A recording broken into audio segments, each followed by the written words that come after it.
ಗುರುಜಿ, ತಿರುನಲ್ಲಾರಿಂದ ಈಗ ನಮ್ಮ ಯಾತ್ರೆ ಶನಿ ಶಿಂಗನಾಪುರ್ಗೆ ಬಂದು ನಿಂತಿದೆ. ಅಲ್ಲಿ 9 ಲೀಟರ್ ಎಳ್ಳೆಣ್ಣೆಯನ್ನ ಕೊಟ್ಟು ನಾವು ಅಭ್ಯಂಜನೆಯ ಸ್ನಾನವನ್ನ ಮಾಡಿಸ್ಬೇಕು ಅಂತ ಕೂಡ ಹೇಳಿದ್ರಿ. ಹಾಗೆ ಏನೆಲ್ಲ ಎಚ್ಚರಿಕೆಯನ್ನ ವಹಿಸಬೇಕು ಅಂತ ಕೂಡ ಹೇಳ್ತಾ ಇದ್ರಿ. ಖಂಡಿತ. ಈ ಅಭಿಷೇಕವನ್ನ ಮಾಡಿಸಿದ ನಂತರ ಆ ತೈಲಭ್ಯಂಜನಲ್ಲಿ ಸ್ವಲ್ಪ ಮಟ್ಟಿಗೆ ಎಣ್ಣೆಯನ್ನು ತಗೋಬೇಕು. ಎಷ್ಟೋ ಜನ ತೈಲಭ್ಯಂಜನವನ್ನು ಮಾಡಿಸಿರ್ತಕ್ಕಂಥ ಎಣ್ಣೆಯನ್ನು ಪ್ರಸಾದ ರೂಪದಲ್ಲಿ ತಗೊಳ್ಳೋದೇ ಇಲ್ಲ. ಈ ಅಭಿಷೇಕ ಮಾಡಿ ಕೆಳಗಡೆ ಬಂದಿರತಕ್ಕಂಥ ಎಣ್ಣೆಯನ್ನು ಶನೇಶ್ವರನ ಪ್ರಸಾದಾಭಿವೃದ್ಧಿಯಾಗಿ ಪ್ರಾರ್ಥನೆ ಮಾಡ್ಕೋಬೇಕು. ಮನೆಗೆ ಬರಕ್ಕೆ ಮೊದಲು ಅಲ್ಲೇ ಎಲ್ಲಾದರೂ ನೀವು ತಂಗಿರ್ತಕ್ಕಂಥ ಕ್ಷೇತ್ರದಲ್ಲಿ ಅವನ ಪ್ರಸಾದ ಅಂಥೇಳಿ ಶಿರಸ್ಸಿನಲ್ಲಿ ಎಣ್ಣೆಯನ್ನು ಹಾಕಿರ್ತಕ್ಕಂಥದ್ದು, ನೀವು 5ನೇ ಲೀಟ್ರ್ ಎಳ್ಳೆಣ್ಣೆ ಹಾಕುವಾಗಲೇ, ಅಂದರೆ ಗಂಡಸರು ಮಾತ್ರ ಬಿಡ್ತಾರೆ, ಜ್ಞಾಪಕ ಇರಲಿ, ಹೆಂಗಸರಿಗೆ ಬಿಡೋದಿಲ್ಲ. ಆ 5ನೇ ಲೀಟ್ರ್ ಇನ್ನೇನು ಎಳ್ಳೆಣ್ಣೆ ಬೀಳ್ತಾ ಇರೋ ಸಮಯದಲ್ಲೇ ನಿಮಗೆ ಮಿರಾಕಲ್ಸ್ ನಡೆಯುತ್ತಲ್ಲಿ. ಅಂಥ ಒಂದು ಮಿರಾಕಲ್ ಜೀವನದಲ್ಲಿ ಯಾರಿಗೂ ಆಗಂತಕ್ಕಂಥದ್ದು ಅನುಭವ ಎಲ್ಲವೂ ಅಲ್ಲೇ ಆಗತ್ತೆ. ನೀವು ಹಾಕ್ತಾ ಇರಿ, ನಿಮಗೆ ಎಷ್ಟೆಷ್ಟು ಕಷ್ಟ ಇದೆ ಕರ್ಗೆ ಹೋಗ್ತಾ ಇರುತ್ತೆ. ಒಳ್ಳೆ ಐಸ್ ಗಡ್ಡೆ ಇದ್ದು ಕರೆದಂಗೆ ಅಲ್ಲ, ಪರಿಪೂರ್ಣವಾಗಿ ಹಲ್ವ ಬಾಯಲ್ಲಿ ಇಟ್ಕೊಂಡ ತಕ್ಷಣ ಕರ್ಗೋಬೇಕಲ್ಲ, ಹಂಗೆ ಕರ್ಗೋತೆ. ದೊಡ್ಡ ದೊಡ್ಡ ಬಂಡೆ ಕಲ್ಗಳೇ ಅಷ್ಟಕ್ಕಷ್ಟುಕನ ಇಷ್ಟವೇ ಕರ್ಗೋಯ್ತಾ ಅಂತೀರಾ. ಆ ಮಿರಾಕಲ್ ಇದೆಯಲ್ಲ, 5ನೇದು ಅಭ್ಯಂಜನ ಸ್ಥಾನ, ಅದಕ್ಕೆ ಬುಧ ಅಂತ ಕರಿತೀವಿ. 9 ಲೀಟರ್ ಎಣ್ಣೆ ಗಮ ಇರಲಿ, ಆ ಕೊನೆಯದಾಗಿ ಕೂಜಾ ಋಣವನ್ನು ತೀರಿಸ್ಕೊಂಡ್ಬಿಡ್ತೀರಾ. ಆ 9 ಲೀಟ್ರ್ ಹಾಕಿದ ಮೇಲೆ ಸ್ವಲ್ಪ ಇಷ್ಟೇಷ್ಟು ಒಂದು ಬಾಟ್ಲಲ್ಲೇ ಚಿಕ್ಕದಾಗಿ ತಗೊಳ್ಳಿ. ಅದೇನು ಅಂದರೆ ಸ್ನಾನ, ಅಂದರೆ ನೀವು ಯಾರ್ಯಾರು ಹೋಗಿದ್ದೀರಾ ಓಪನ್ನಾಗಿ ಅಲ್ಲಿ ಕ್ಷೇತ್ರಕ್ಕೆ ಬಂದ ಮೇಲೆ ಒಂದು ಆಫೀಸು ಅಥವಾ ಒಂದು ರೂಮು ಅಂತ ಮಾಡ್ಕೊಂಡಿರ್ತೀರ, ಅಥವಾ ಎಲ್ಲೋ ತಂಗಿರ್ತೀರ, ಸ್ನಾನಕ್ಕೆ ಸ್ವಲ್ಪ ಮಟ್ಟಿಗೆ ಆ ಎಣ್ಣೆನ ತಲೆಗೆ ಹಿಂಗೆ ಹಾಕ್ಕೊಂಡು ಸ್ನಾನವನ್ನು ಮಾಡಿಬಿಡಿ. ಲಕ್ಷಣವಾಗಿ ಸ್ನಾನ ಮಾಡಿಬಿಟ್ರೆ ಅಲ್ಲಿಗೆ ಎಲ್ಲ ದೋಷಗಳು ಹೊರಟೋಯ್ತು. ಇದಾದ ಮೇಲೆ ಶನೇಶ್ವರನಿಗೆ ವಸ್ತ್ರದಾನ ಅಂತಿದೆ, ಅದು ಬರ್ಸ್ಬೇಕು ನೀವು. ಏನಂತ, ಶನೇಶ್ವರನಿಗೆ ಸಿಹಿ ತುಂಬ ಇಷ್ಟ. ಅದಕ್ಕೋಸ್ಕರ ಅಂತ ಪರಿಹಾರಕ್ಕೋಸ್ಕರ ಆ 9 ಲೀಟ್ರ್ ಎಳ್ಳೆಣ್ಣೆ ತೈಲ ಬೆಂಜಿನಲ್ಲಿ ಅವನು ಸಂತೋಷವಾಗಿರ್ತಾನೆ. ಮಂದ ಶನಿ. ಶನಿಗೆ ಎಷ್ಟು ಹೇಳಿದಿನೇ, 2 ಹೆಂಡ್ತಿರು, 2 ಮಕ್ಕಳು. ಶನಿಗೆ 2 ಹೆಂಡತಿರು ಯಾರ್ಯಾರು, ನೀಲ ಮಂದ ಅಂತ 2 ಹೆಂಡತಿರು. ಯಾರ್ಯಾರೋ, ನೀಲ ಮತ್ತು ಮಂದ. ಅದಾದ್ಮೇಲೆ 2 ಗಂಡು ಮಕ್ಕಳು. ನೀಲಾಗೆ ಗುಳಿಕಾ ಅಂತ ಒಂದು ಗಂಡು ಮಗ, ನೀಲಾಗೆ ಗುಳಿಕಾ ಅಂತ ಗಂಡು ಮಗ. ಮಂದಾಗೆ ಮಾಂದಿ ಅಂತ ಒಂದು ಗಂಡು ಮಗ. ಅದಕ್ಕೆ 2 ಗಂಡು ಮಕ್ಕಳು, 2 ಹೆಂಡತಿಯರ ಸಮೇತವಾಗಿ ಶನೇಶ್ವರನು ವಿರಾಜಮಾನವಾಗಿದ್ದಾನೆ. ಆ ಕ್ಷೇತ್ರ ಎಲ್ಲಿದೆ, ದಕ್ಷಿಣದಲ್ಲಿ ವಾಪಸ್ ಬರಬೇಕು.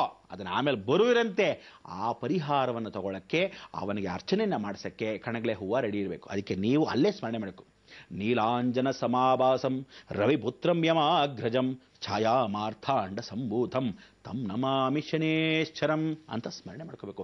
ಆ ಶನಿ ಆವಾಗ ಸಂತುಷ್ಟಿ ಪಡ್ತಾನೆ, ಎಲ್ಲ ದೋಷಗಳನ್ನು ಪರಿಹಾರ ಮಾಡ್ತಾನೆ. ಆವತ್ತಿನಿಂದ ನೀವು ನವಗ್ರಹ ಸ್ತೋತ್ರವನ್ನು, ಪೀಡಾ ಪರಿಹಾರ ಸ್ತೋತ್ರ, ಗಮನ ಇರಲಿ, ನವಗ್ರಹ ಪೀಡಾ ಪರಿಹಾರ ಚಿಕ್ಕ ಬುಕ್ ಸಿಗತ್ತೆ, ಅಷ್ಟೋತ್ತರ ಪುಷ್ಪಗಳಿಂದ ಅದ್ರಲ್ಲಿ ಸಿಗತ್ತೆ. ನವಗ್ರಹ ಪೀಡಾ ಪರಿಹಾರ ಸ್ತೋತ್ರ ಪ್ರತಿದಿನ ಪ್ರತಿಯೊಬ್ಬರು ಬಾಯಲ್ಲೂ ಬರಬೇಕು. ಆ ನವಗ್ರಹ ಪೀಡಾ ಪರಿಹಾರ ಸ್ತೋತ್ರ ಪ್ರತಿದಿನ ಯಾರು ಪಠಿಸ್ತಾರೆ ಅವನ ಹತ್ರ ಯಾವ ಕಾಲಕ್ಕೂ ದರಿದ್ರ ಸುಳಿಯಲ್ಲ, ಯಾವ ಕಾಲಕ್ಕೂ ಕಷ್ಟಗಳು ಹತ್ರಕ್ಕೆ ಬರಲ್ಲ, ಯಾವ ಕಾಲಕ್ಕೂ ಶತ್ರು ಹತ್ರಕ್ಕೆ ಕೂಡ ಕಣ್ಣೆತ್ತು ನೋಡಲ್ಲ ಅವನು. ಯಾಕೆಂದ್ರೆ ಇವನೇ ಸ್ವಯಂ ಶನೀಶ್ವರನ ಪೂರ್ಣ ಅನುಗ್ರಹ ಪಡೆದಿರ್ತಾನೆ. ಅರ್ಥ ಆಯ್ತಾ? ನಿಮ್ಮ ಕಷ್ಟಗಳು ಯಾವ ಕಾಲಕ್ಕೂ ಇನ್ನೇನು 100 ರೂಪಾಯಿ ಖಾಲಿ ಆಗೋಯ್ತು ಅಂದ್ರೆ ಒದ್ದಾಡ್ತೀರಾ, ಅಯ್ಯೋ ಇಲ್ವಲ್ಲ ನಾಳೆ ಏನು ಮಾಡೋದು, ಈ 100 ರೂಪಾಯಿ ಹೆಂಗೆ ಖರ್ಚು ಮಾಡೋದು, ಹಂಗೆ ಒದ್ದಾಡಬಾರ್ದು.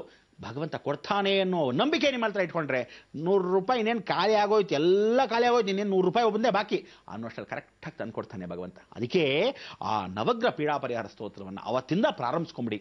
ಖಂಡಿತ ನಿಮಗೆ ಆ ಭಗವಂತನ ಜೀವನದಲ್ಲಿ ಒಳ್ಳೇದು ಮಾಡ್ತಾನೆ. ಅಂಥ ಒಳ್ಳೆಯದು ಇದುವರ ತನಕ ಯಾವ ಕಾಲಕ್ಕೂ ಯಾವ ದೇವತೆಗಳು, ಬೇರೆಯವರಾದರೂ ಲಂಚ ಗಿಂಚ ತೊಗೊತಾರೆ ದೇವರುಗಳು, ಮಾಡೋಣ ನೋಡೋಣ ಅಂತ ಅಡ್ಜಸ್ಟಬಲ್ ಆಗಿಬಿಡ್ತಾರೆ.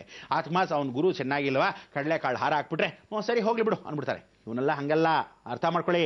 ಯಾವ ಕಾಲಕ್ಕೂ ಸ್ಟ್ರಿಕ್ಟ್, ಹೊಡಿಬೇಕಾದ್ರೆ ಹೊಡಿತಾನೆ, ಮುದ್ದಾಡ್ಬೇಕಾದ್ರೆ ಮುದ್ದಾಡ್ತಾನೆ. ಅಷ್ಟು ಒಳ್ಳೆಯವನು. ಮುದ್ದಾಡಿದ್ರೆ ಮಾತ್ರ ಕೇಳಿದ ನಿಮ್ಮದು.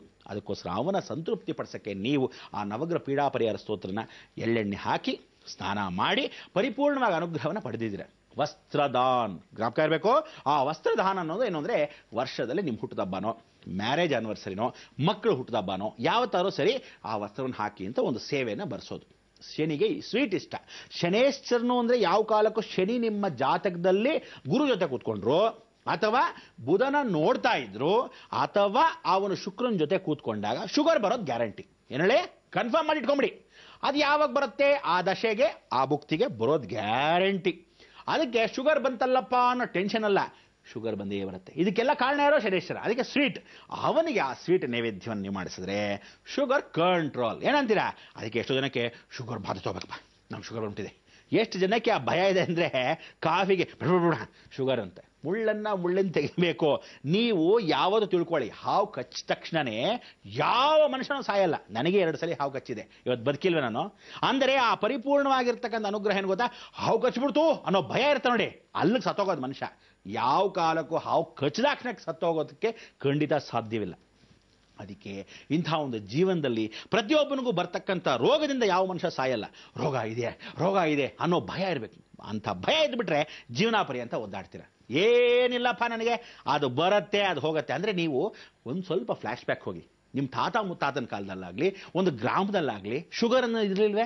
ಇತ್ತೀಚೆಗೆ ನೀವು ಬಾಯ್ಬಿಟ್ಟು ಶುಗರು ಅಂತ ಹೇಳ್ಕೊತೀರಾ. ಆ ಕಾಲದ ಸಂಕೋಚ ಹೇಳ್ಕೊಳ್ತೂ ಇರಲಿಲ್ಲ. ಎಷ್ಟೋ ಜನಕ್ಕೆ ಬಿಂಕ, ಅಯ್ಯೋ ನಾನು ಶುಗರ್ ಅಂತ ಹೇಳ್ಕೊಂಡ್ರೆ ನನ್ನ ಪ್ರೆಸ್ಟೀಜ್ ಪ್ರಶ್ನೆಗಳೇ ನನಗೆ ಅಂತ ಪಿಂಡ ಒದ್ದಾಡ್ತಿರ್ತೀರಾ. ಅಲ್ಲಿ ಯಾವ ಮನೆಯಾದರೂ ಏನಾದರೂ ಮಾಡಿಬಿಟ್ರೆ ದೂರ ಇರೋದು. ಯಾಕೆ ಬೇಕದು? ಇರೋದಿದ್ದೇ ಇದೆ ಅಂತ ಗ್ಯಾರಂಟಿ. ಆ ಕಾಲದಲ್ಲೂ ಇತ್ತು ಸ್ವಾಮಿ, ಬದುಕಿಲ್ವ ಎಷ್ಟು ಜನ. ಅವ್ರಿಗೆ ಏನು ಗೊತ್ತಾ, ಈ ಶುಗರ್ ಅನ್ನೋದಾಗಲಿ ಈ ಏಡ್ಸ್ ಅನ್ನೋದಾಗಲಿ ಇದೆಲ್ಲ ಆ ಕಾಲದಲ್ಲಿ ತಲೆ ಕೆಡಿಸ್ಕೊಂತಿರಲಿಲ್ಲ. ದೇವರಿದ್ದಾನೆ, ಕಾಪಾಡ್ತಾನೆ ಅನ್ನೋ ನಂಬಿಕೆ ಇತ್ತು. ಈ ಕಾಲದಲ್ಲಿ ಹೊಟ್ಟೋಗಿದೆ ನಿಮ್ಗಳಿಗೆ. ಆದ್ರಿಂದ ಆ ಸ್ವೀಟ್ ನೈವೇದ್ಯವನ್ನು ಶನೇಶ್ವರನಿಗೆ ಅಲ್ಲಿ ಮಾಡಿಸ್ಲೇಬೇಕು. ಅದಕ್ಕೆ ನೀವಲ್ಲಿ 16 ರೀತಿಯಲ್ಲ, ಎಷ್ಟೋ 1600 ರೀತಿಯಾದ ಸ್ವೀಟ್ಗಳಿದೆ. ಲಿಸ್ಟ್ ಕೊಡ್ತಾರೆ ಪಾಪ ಅಲ್ಲಿ. ಆ ಲಿಸ್ಟಲ್ಲಿ ನೋಡಿ, ಈ ಸ್ವೀಟ್ ನಿಮ್ಗೆ ಯಾವ್ದು ಇಷ್ಟೋ ಅದನ್ನು ಶನೇಶ್ವರನಿಗೆ ಈ ಸ್ವೀಟ್ ಸೇವೆನ ಬಡವರಿಗೆ ಹಂಚಿಬಿಡಿ. ಯಾವತ್ತೋ ಶನೇಶ್ವರನ ಹುಟ್ಟುಹಬ್ಬದ ದಿವಸನೋ ಅಥವಾ ಆ ದೇವಸ್ಥಾನದ ಯಾವುದೋ ವಿಶೇಷ ದಿವಸನೋ ಅಥವಾ ಯಾವ್ದಾರ ಒಂದು ಶನಿವಾರವೋ ಅಂತ ನೀವು ಹೇಳ್ಬಿಟ್ಟು ಬರ್ಸೋದು. ಅದಕ್ಕೊಂದು ಸೇವೆಗೆ ಒಂದು ದುಡ್ಡು ಅಂತ ಇರುತ್ತೆ. ಒಂದೊಂದು ಸರಿ ಒಂದೊಂದು ಹೇಳಿರ್ತಾರೆ ಯಾವ ಸ್ವೀಟು ಒಂದು ನಿಮ್ಮ ಅನುಕೂಲ, ಅಲ್ಲಿರ್ತಕ್ಕಂಥ ಅನುಕೂಲ ಆಫೀಸಲ್ಲಿ ಕೇಳಿ. ಚಾದರ್ ಸೇವೆ ಒಂದು, ಅವನಿಗೆ ಹೊದಿಸ್ತಕ್ಕಂಥ ಅಲಂಕಾರ ಮಾಡಿದಾಗ ಆ ಸೇವೆ ನಿಮ್ಮ ಮ್ಯಾರೇಜ್ ಆನಿವರ್ಸರಿಗೋ ಹುಟ್ಟುಹಬ್ಬಕ್ಕೋ ಅಥವಾ ಯಾವುದಾರ ಮಕ್ಕಳು ಹುಟ್ಟುಹಬ್ಬಕ್ಕೋ ಒಂದು. ಎರಡನೇದ ಸ್ವೀಟು ಹಂಚೋದು ಬಡವರಿಗೆ. ಈ ರೀತಿಯಾಗಿ ಹಂಚಿದಾಗ ಶನೇಶ್ವರನ ಸಂತೃಪ್ತಿ.